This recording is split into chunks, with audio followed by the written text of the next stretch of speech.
All right, we'll go ahead and get started. So thank you everyone for taking the time to join us, whether it's from your office, from your car, from your kitchen table. We know OCEA members work around the clock, so your being here is what allows us to function the way we do.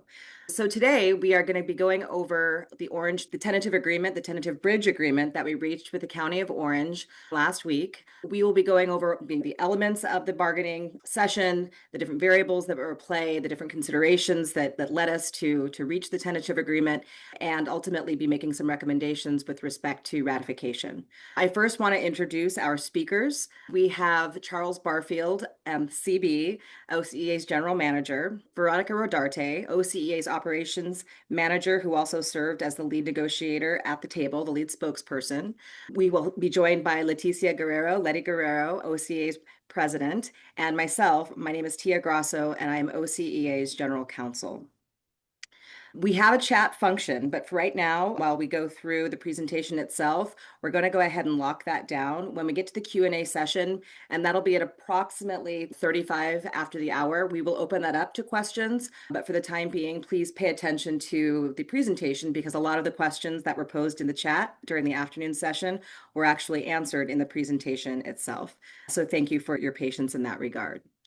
So an overview of the agenda for this evening's presentation. As I already mentioned, we're going to discuss the negotiations variables. Every negotiations is different. No negotiations takes place in a vacuum, but we really want you, the members, to understand the sorts of things that we were having to analyze and calculate and figure out what was the best path forward. And we've done, I would say, an exceptional job reading you into the process since we began in earnest in May, but we certainly want everybody to understand how those variables led to our reaching a tentative bridge agreement with the county last week.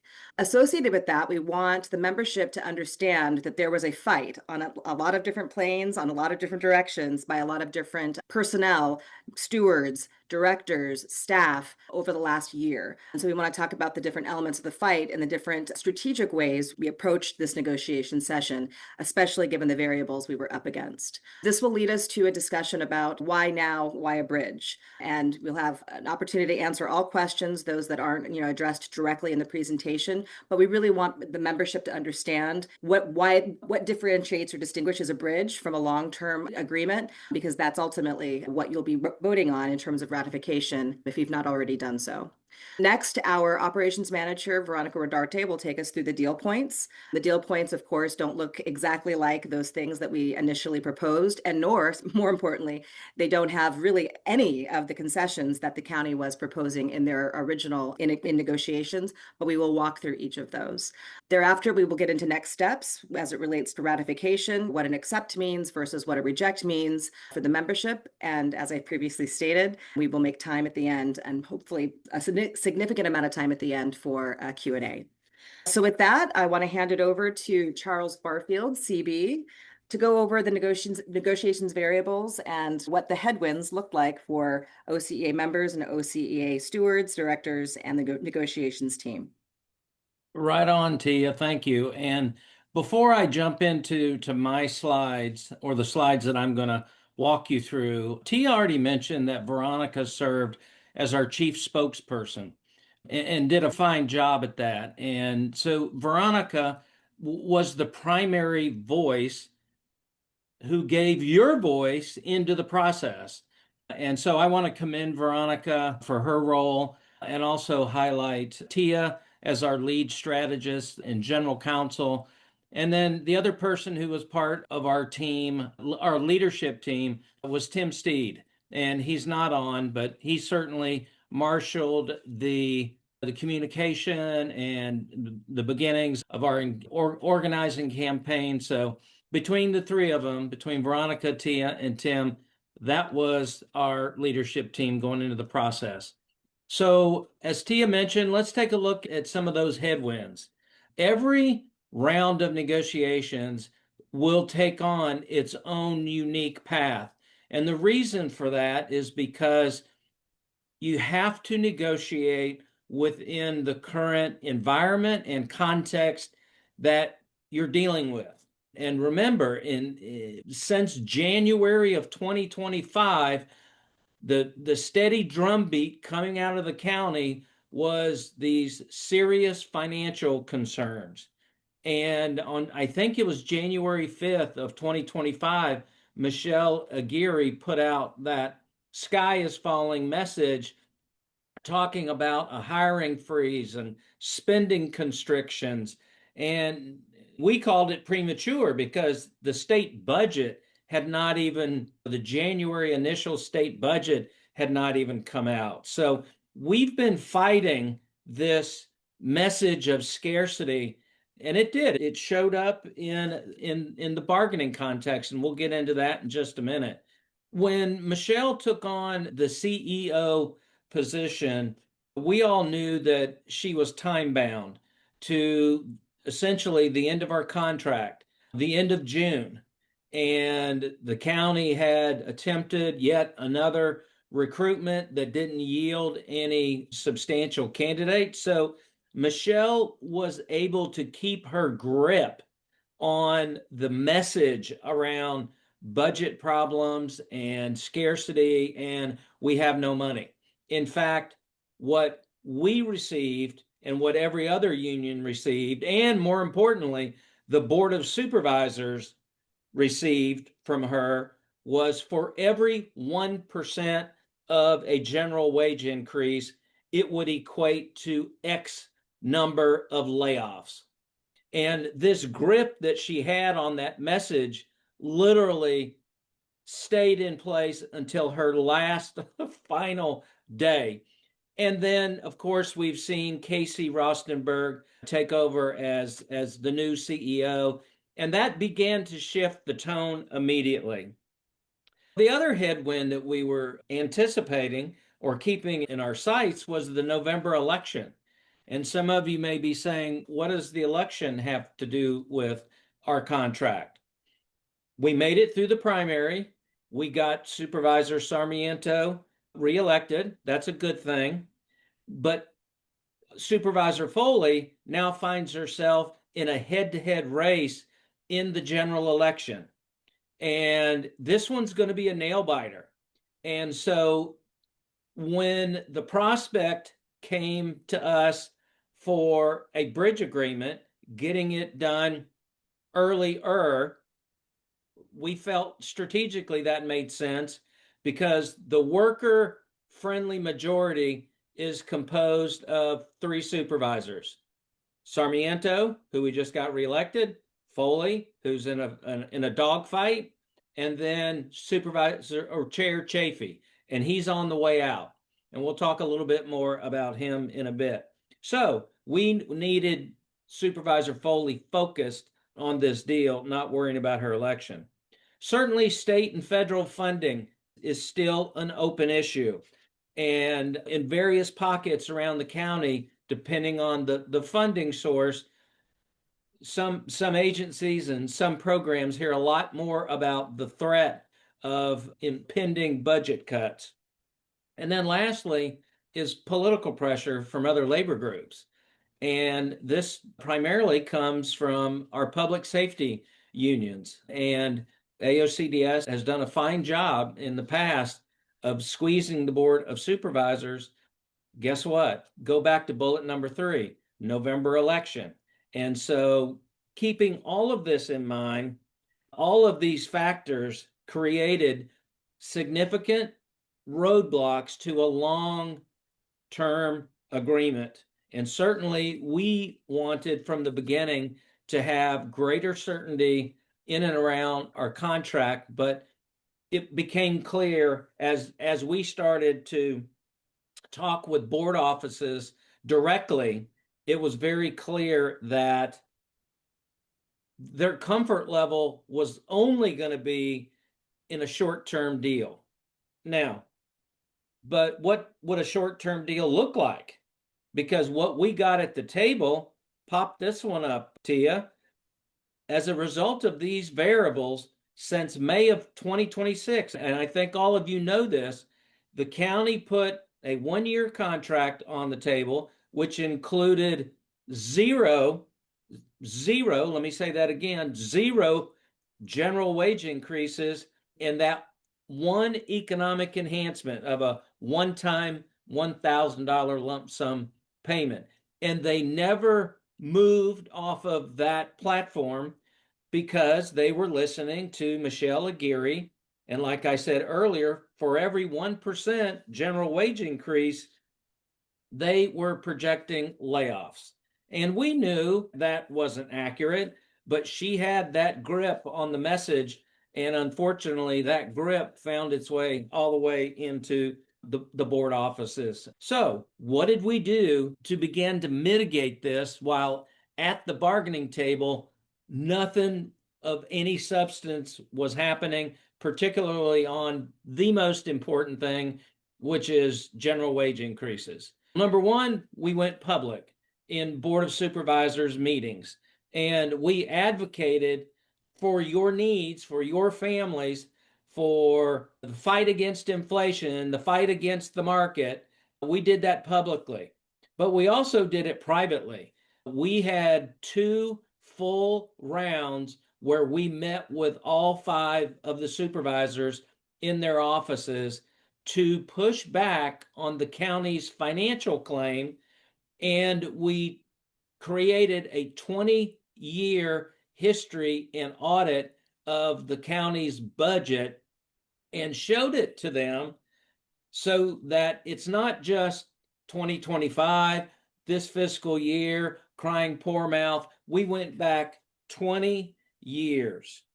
Now, our main message of both the board offices and the county executives, while they took a 7-week vacation during the summer, they didn't meet for 7 weeks. And that was part of their delay. But what we did when we started moving back to the August 11th board meeting in closed session, our mission, not our mission, our message was clear. And that was, board, when you go back into closed session on August the 11th, you have got to give your team the authority to make substantial progress, or we've got to mobilize the troops to the board meeting on August the 25th. And that became the rally cry, right? So do we think that it moved them? Absolutely, because we ended up getting the movement at the bargaining table. After they knew how transparent our communication was, they knew the number of how many people got on our membership meetings. They knew the level of engagement for the upcoming rally. They knew we were getting ready to mobilize if they didn't make movement. So when you combine the engagement, all of y'all having a voice, with the financial audits and shining a light on where the money really is, that threat moved the county. And so what you're getting ready to see is what was presented to us last week. Now, why a bridge agreement? Because timing matters. For all of the variables that I mentioned a few minutes ago, the county realized that it needed time to better understand and manage its own variables. The budget uncertainty, the election pressures, the leadership transition. And so rather than continue with no wage movement, the county, and I'm going to be more specific, the chair quarterbacked a plan with KC to propose a 1-year bridge agreement. And let me talk just a little bit about the timing of a bridge agreement. The last time we did this was in 2018, and that might have been the most strategic contract we've ever done because of the level of transition on the Board of Supervisors. And so this felt very much like 2018, with Chafee going out, Foley in a dogfight. We wanted to secure immediate gains while continuing our fight at the bargaining table. And Veronica is going to shed some light as to, and Tia, as to what that really means. But rest assured that the chair of the board was the architect And Veronica will mention something of significant importance here in a few minutes when she goes through the deal points. And that came at the hand of Chafee, Foley, and Sarmiento. So, with that, Veronica, please walk us through this deal. Thank you, CB. I do want to go over all the terms and want to echo a little bit about what CB is saying. Timing is everything. And in going over the terms and getting the bridge agreement, it is part of that strategic thinking and setting us up for a future longer term contract. So I'll go over what's included in the bridge agreement, and I also will show you a slide that shows where we're positioned versus surrounding counties and go into more detail on exactly what is on here. So the term, we'll go into detail. Wage improvements are included, leave enhancements, holidays, some AI protections, very important parity clause that I'll explain in detail in a bit, and then some other administrative improvements, kind of cleanups, adding the option of 312 schedules to other MOUs, timekeeping accuracy, disciplinary documentation, how that's delivered, and cleaning up by adding nursing assistants to jail salary supplement. Critical in this bridge agreement is that there are no takeaways and no concessions. So when we met last, we had shared with you the multiple concessions that the county was asking for. In order to reach this bridge agreement, they have withdrawn all of those. We would have not agreed if there was anything that negatively impacted and was seen as a takeaway. So more details on the term. So it is June 26, 2026 to August 31st, 2027. So it's about a 14-month period. So what does this mean? This means that essentially we're still in negotiations. We're still prepping for next year's contract negotiations. We'll be back formally at the table at the beginning of 2027. So it gives us some time to strategize, figure out how best to use the tools that we have, whether that's a rally or other escalations, and also gives a little bit of time for Casey, the new CEO, to settle and for us to see what happens with the board during the elections. The general wage increase that is proposed as part of the bridge agreement is 3%. This would take effect the first full pay period following board adoption of the MOU. If ratified by the members, this would be going to the board on August 25th, and the first full pay period after that starts September 4th. So the 3%, we know it's not enough.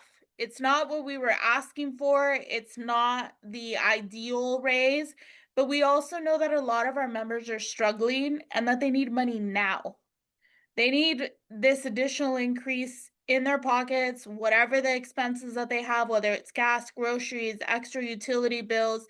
They need that money now, and in evaluating whether we continue to hold out with zero on the table, or if we're able to secure wages and come back in an even stronger position, that's what this bridge agreement does. In terms of where this puts us in comparison to other surrounding counties, if we take this bridge agreement plus the last 3 years from our contract, total non-compounded OCEA ends up above from all the other surrounding counties, nearly double what LA County has received in the same time period. Included in the bridge agreement is also some leave enhancements. So this increases flexibility on how you use your healthcare leave. So currently healthcare leave is you're allowed to use 40 hours for personal business leave, which in effect is another way to use it as vacation. It's your personal business. It doesn't need to be restricted to doctor's appointments or when you're sick or any of that. But this gives you greater flexibility, allows you to decide how you want to use that time. Another enhancement that is included is holidays. So the bridge agreement secures 2 new holidays. So Farm Workers Day and Juneteenth. So these would be added to the MOU and be observed going forward. This brings the total county holidays to 14 days, which is nearly 3 weeks off. The next item from the bridge is an LMC, a labor management committee, to address the use of AI. It's very important to us that as AI evolves, that we're having conversations with the county. We do not want to find ourselves in a situation where an AI chatbot is replacing positions that are currently done by our members. AI is evolving incredibly fast, and we want to make sure that we are part of those discussions and influencing the decisions as to how the county uses AI so that all of your jobs are protected and that your interests are protected in that as well. The administrative improvements. So this memorializes that 312s are a potential option. Of course, this would require management approval, but currently the MOU did not address that. Time posting increments. This is a cleanup from the old time system. VTI required that time off or when you arrived or whenever you needed to document your time, you needed to do so in 15-minute increments. OC time does not require that. It can document to the minute. So that removes the 15-minute increment so that your time can accurately be reflected. Disciplinary notice. So the MOU grants you all a huge amount of protection and due process when it comes to the disciplinary process. This adds the option that if the employee who's subject to a disciplinary process, if they wish to receive the documents via email, they can receive them. That would ensure that they receive them quicker, have more time to discuss with their representative. So it just memorializes that as an option. Doesn't eliminate any of the due process rights that exist in the MOU. And then this is a cleanup item. Nursing assistant was previously left off for jail salary supplement. So we are adding that into the healthcare professionals unit.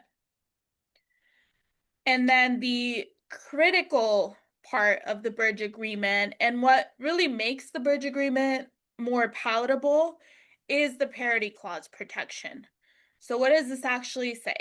The parity clause says that if another bargaining unit receives certain improvements during the term of this bridge agreement, OCEA represented employees receive the same adjustments unless the other unit gives up something of equal value. So what are those other improvements? They include higher base salary adjustments, across the board lump sums, increased healthcare contributions, increased deferred comp matches, leave enhancements. So if another group gets more vacation hours or all of that, unless they traded something of equal value to get those items, we will also receive those items. So this means that the county is treating every single union the same, with the one exception that was outlined in the MOU, which is UDW, the IHSS, only because the funding for that group is very particular. But all the other groups, AOCDS, which is public safety, probation, park rangers, the managers, the attorneys association, Teamsters, IUOE, they would all have this same parity so that everyone is in kind of the same position as we figure out what the next steps are to position us for a better contract next year. CB, anything to add on that?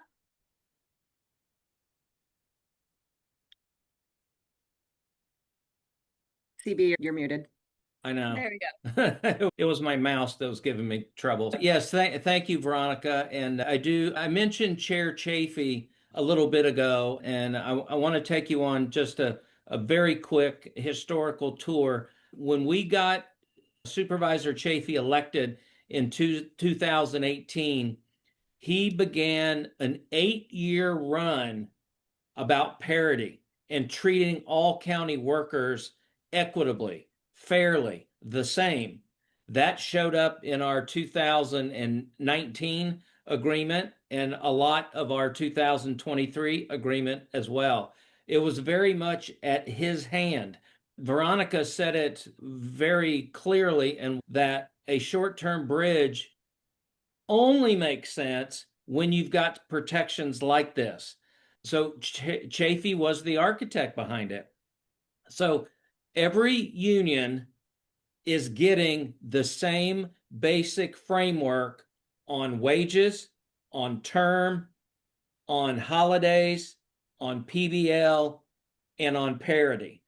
Now, Veronica covered some other items that were unique to us, like the adding the nursing classification, the disciplinary document, those kinds of things. So the other unions might have some similar unique items, but the general framework is being offered to every other union. How do we know that? Because we talk to one another. And so you may have already heard, starting late last week, that the managers had already been offered up their package, and they started voting late last week. And we knew that we were marching towards today, so we communicated the deal points, and now we're communicating all of this. But let's be clear, every union's getting the same basic framework of the economics. Okay, so now what? What are the options, right? Unions are inherently democratic, which means that members have a voice, and that voice shows up in really two key ways. Number one, survey. If you're a member, you get to participate in helping shape the priorities for this union. The second voice is the ratification process. You get to choose individually whether you vote to support the recommended agreement or reject it. So let's look at the first one. When you go into the voting system, you will have two statements. One is going to be, I accept this agreement, and the other one is, I reject it. So ratifying the bridge agreement puts 3% general wage increase into your pocket the first full pay period in September. And that'll hit paychecks on September 24th. Tia mentioned the beginning of the pay period being September 4th, in paychecks on September 24th. Secondly, yes, enhanced leave and holiday improvements. Then, as Veronica mentioned, that parity protection if some other group receives a better deal. And then lastly, like Veronica said, we're still in bargaining, and all of the priorities that you identified that we had on the bargaining table, it will be there early in 2027. So it's a pause to get some money in your pocket, and then we're right back at the table where we left off in early 2027. Option two is to reject it. And if the membership and so we have 6 unique bargaining units. You're right, Aaron. We had looked at the calendar wrong. It's September 24th. So thanks for pointing that out. I take responsibility for that. So rejecting the bridge agreement, we will would have or will mean, if it's rejected, that we remain out of contract. And every pay period that goes by means that there's loss of additional income for each of you. So no general wage increase. And there's no guarantee that the county improves its offer. Remember, we were at 0 and now we're at 3. I know a lot of folks are going to focus on our last membership meeting and say, we could have had this. Yeah, but it never was on the table. We had proposals, but what we got from the county since May was 0. Okay. Now, our negotiations team is comprised of representatives from every one of our 6 bargaining units. So we bring them together as a coalition to make sure that all of our classifications, all of our represented folks are represented in that team. And once our team got the framework of a bridge deal from the county, they deliberated for hours on strategically, what should we do? What should we bring out to the members? And so in the end, it was our bargaining team that voted to bring the bridge agreement out with a recommendation to ratify. This ain't the best contract ever. You never heard me or Tia or Veronica say, we overwhelmingly recommend this. It's simply dealing in the moment, dealing in the timing, and bringing economics out to the membership to let the membership decide. This is not an OCEA staff-driven process. It is a member-driven process. So each and every one of you will decide whether this gets ratified or not. So again, Aaron, thanks for pointing out the date issue earlier, but we double checked it and it is September 24th. And we also feel that this will protect our members through the continued uncertainty and preserve our leverage for the next round of bargaining. So yes, we will continue the fight into early 2027 by voting yes to move forward while we keep bargaining in front of us. Tia, what else you got for us? Thank you, CB. As far as voting goes, this slide is just a quick, I would say, shortcut to the easiest way to access the voting platform. Go to ocea.org/vote. Voting opened today at noon and will remain open until noon on Thursday. A couple of administrative reminders about voting.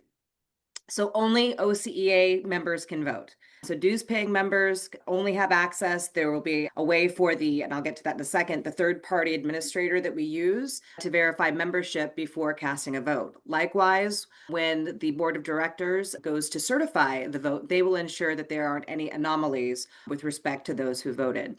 Voting is conducted by bargaining unit.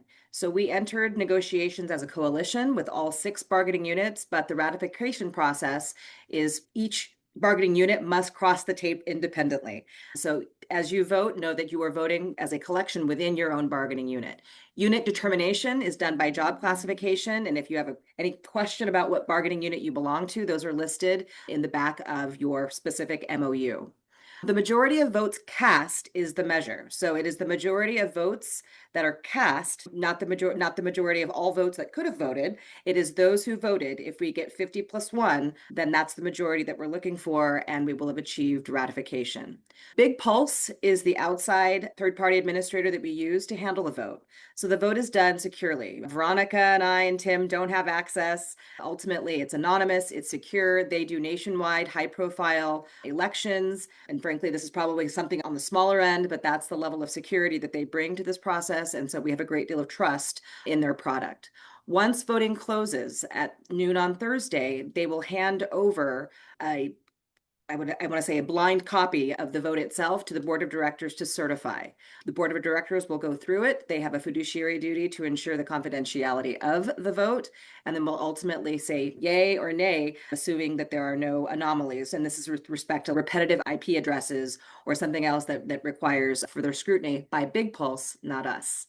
So with that, I would like to open up the chat to questions. So give everybody a chance to get their questions in and turn it over to a Q&A. We will keep Q&A open until just before the hour because I do want the membership to hear from Madam President Letty Guerrero, who will close us out. But I just want to make sure we're all aware of the timeline as we dive into Q&A. And with that, let's go. As questions come in, I'd like to go ahead and address the Retirement Assistance Program, better known as RAP, because what happened was the Board of Supervisors adopted RAP even before the details were known. And that happened on June the 23rd. And for a number of folks, receiving an additional $20,000 into your HRA, and you may be right on the cusp of retiring. And boy, that is attractive. But what it also comes down to, and the county has refused to assure us what happens to the rest of the workload. And who does that fall on? It falls on everybody else. And they have not committed to addressing the resulting vacancies in a quick manner or in any manner. Like I saw in the chat, the county has to meet with all of the unions before it's even contemplated to go into effect. And we've given them some dates, but that hasn't even started yet. For those of you who may be retirement eligible, I get it, but until we have assurances on the folks who remain after an exodus like that, then that's what we need to knuckle down.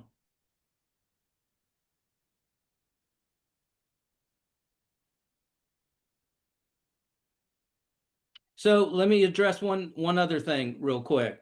Some folks in the chat are, and I'll talk about retirement in just a minute, but a lot of folks like 3% doesn't even match inflation. You're right. Inflation, I think last month was running 3.4%. But the county, okay, the county made it clear this is it for everybody. Three's the three, and if a group wants to reject it, then they can certainly reject it. But all that would do is, one, obviously the 3% would not go into effect if a unit rejects it. And then two, there are absolutely no assurances that the county would you be back at zero. Ryan just said, hey, we demand back pay from June. I get that. Retroactivity comes up frequently. Yes, our proposals were for wages to go into effect at the beginning of this new contract, but the county has never agreed to retroactivity. So last time we were able to secure an agreement and you guys ratified it before the prior agreement expired. So the 4.75 went into your checks day one of this last contract. And so, yes, we would prefer that, but it is a non-starter with the county. And I can't see the chat, so I'll just jump in with respect to the retroactivity. That once we were out of contract, so once we passed into July 1, that became another variable for us to have to assess. Because with each pay period that went by, of course, you've heard the phrase, members are losing money, but that also meant the general wage proposal from the county needed to climb as we got farther and farther away from the date of expiration. So if we were sitting at zero, and now we've got the added pressure of being out of contract, the amount that the county would have had to have approved would have pushed right past the historical gains that we saw in the last round of negotiations. Given the budget, given the leadership issues, given the election, we recognized that was not going to happen. So then the focus was a pivot to, all right, if they're offering a bridge, we need them to offer their full authority right out of the gate. And we won't be doing the kind of the negotiations dance where it's a quarter percentage here and we come down and they offer a quarter percentage more, because we wanted to get this in your paychecks as quickly as possible should it be ratified. So that explains why we wanted the full amount. We asked point direct, is there anything else behind, doors number 2 or 3 that we should continue to negotiate for? And the county was extraordinarily clear. We have no door 2, no door 3, and everybody's getting what's behind door 1. And I said, if that's the case, then we need it all up front right now so we can get it to the Board of Supervisors for adoption by August 25th, which was the first available date.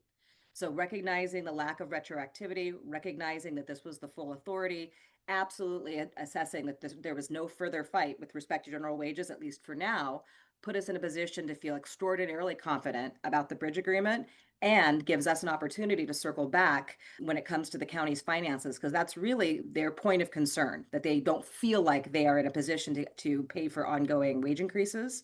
But this bridge agreement puts us out in August of next year so that we have an opportunity to review how the county's financials perform against their budget. So that this concern they have about dipping into their reserves, we'll be able to say with data, you did it last year. This is something clearly that you can do on an ongoing basis, even if it means changing policies. So there were a lot of things, Ryan and others, I can't see the chat, we had to evaluate. But yes, the lack of retroactivity definitely played a part once we reached that phase of negotiations.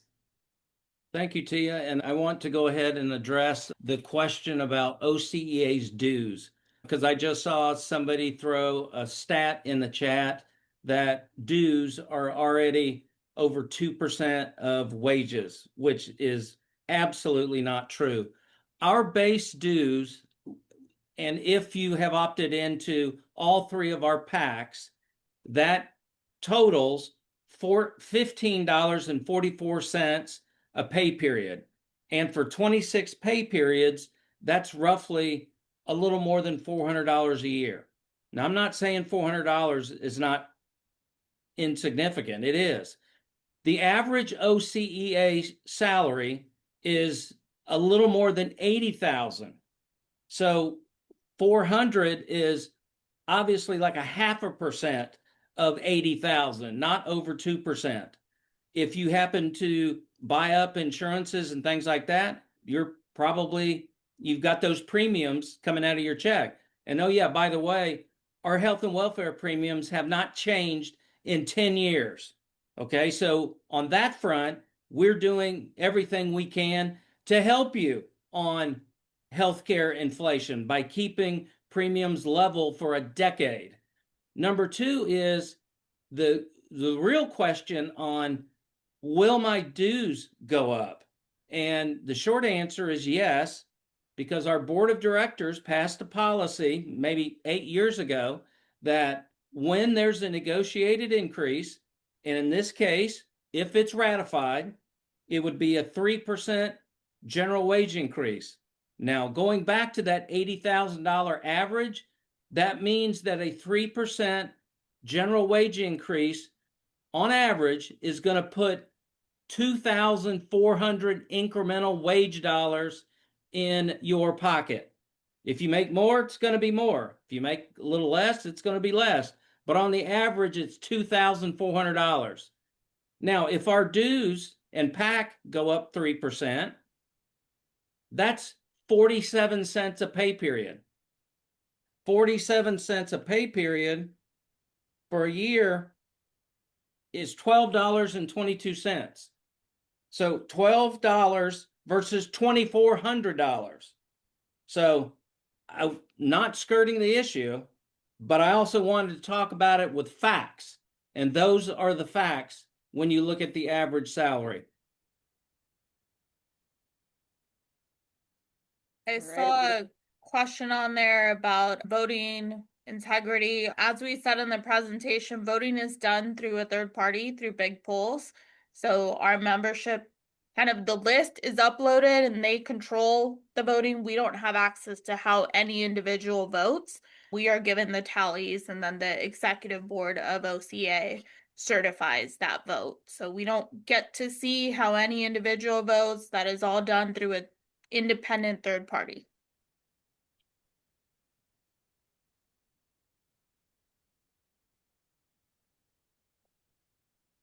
And then I'm trying to see what other questions. I know some of the other OCA staff are answering them. It's hard to keep up. As you're reading one, you lose it because it's moving.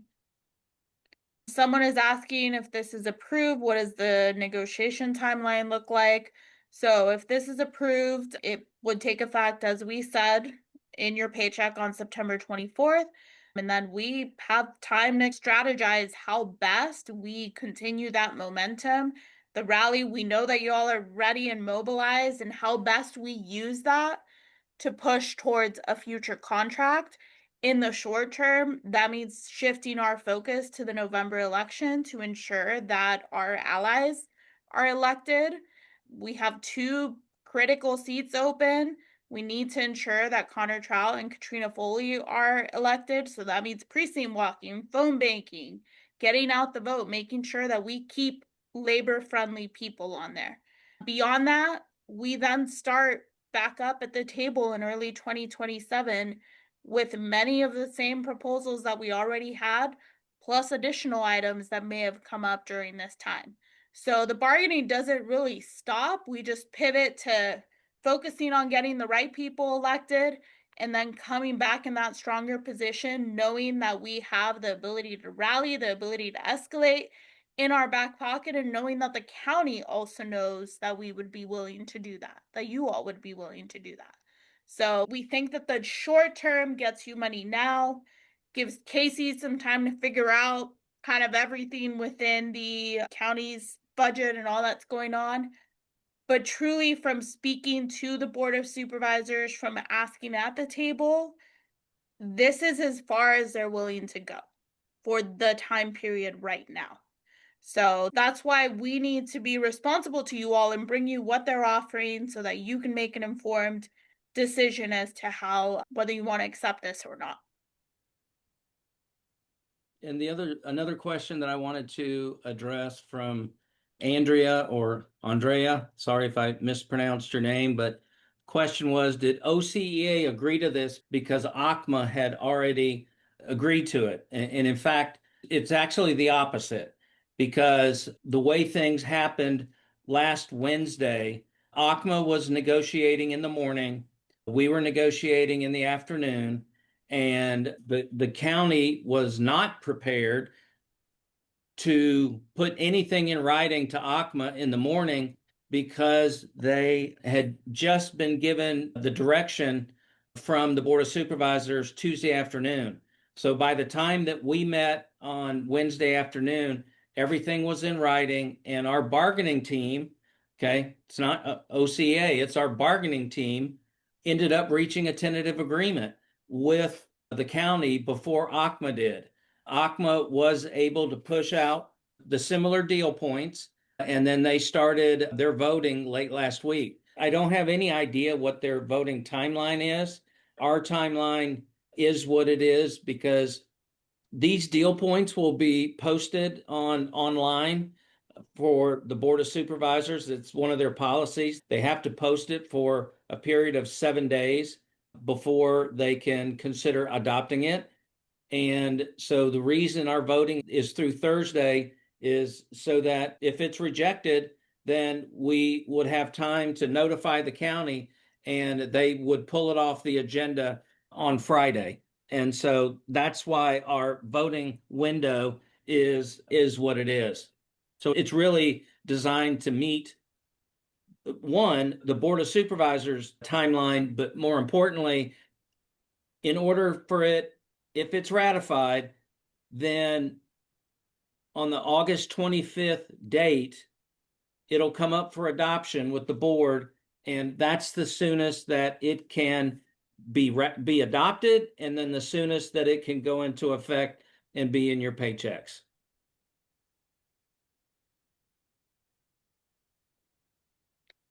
All right, Kevin, how are we on questions?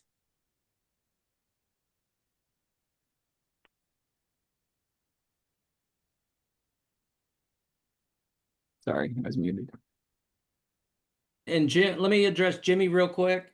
Yes, Jimmy. And so let me provide just a little bit more context, because everybody needs to remember that the county had 3 fairly significant concessions on the table. And we also had a number of other economic items on the table, including specialty pays and an increase in the 401A match for those of you who are on a PEPRA formula. So we were fighting on a number of fronts. But when the county came and said, we'd like to do a bridge, short term, 3%, additional holidays, additional PBL, that's it. Everything else had to fall off the table. So when we resume, we're going right back to the priorities that you helped create. And yes, that'll be early in 2027. So all of the additional improvements plus wages, we're not giving up that. And now we have a parity clause that will, if ratified, will be in our MOUs. If it's not ratified, we don't have parity. Let's just be real clear about that. So I see some questions as to what happens if it's not ratified. If it's not ratified, obviously we communicate that to the county. We go back to the table to try to reach a deal that can be ratified. There's a lot of technicalities that we probably don't have enough time to get into. The county does have the ability to impose a 1-year contract, doesn't necessarily have to be these terms. So that's a consideration that the team also reviewed when making the recommendation. So if anyone is super interested and wants to geek out over that, that requires more than the 5 minutes that we have left. But essentially, we would go back and try to get more, but there is no guarantee. And we would be trying to get more with zero in your pocket.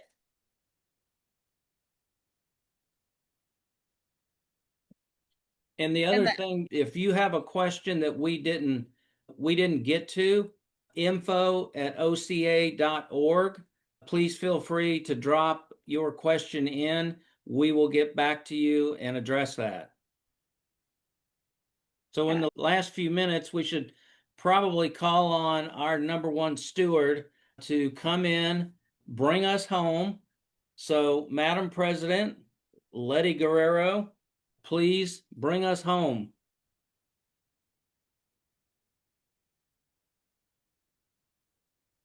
Can you hear me? Yes. Okay.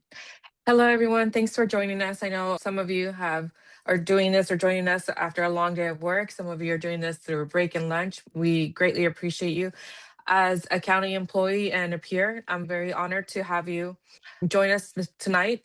I want you to keep in mind that this is a democratic system that we're working. You've done everything you've needed to do. You've participated. You now can cast your vote and speak what you feel, if you want us to proceed or not. It is your time. It is our time as county employees. This is where we come in and cast our vote. I want to thank you again for staying engaged, staying informed.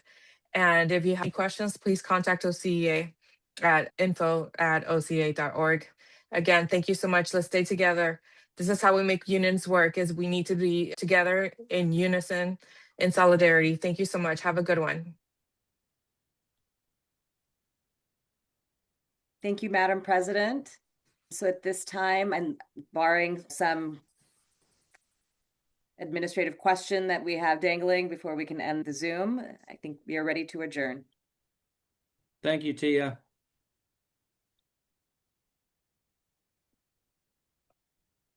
Okay, Thank you all. Good all. night. Please reach out if you have additional questions via email or give us a call.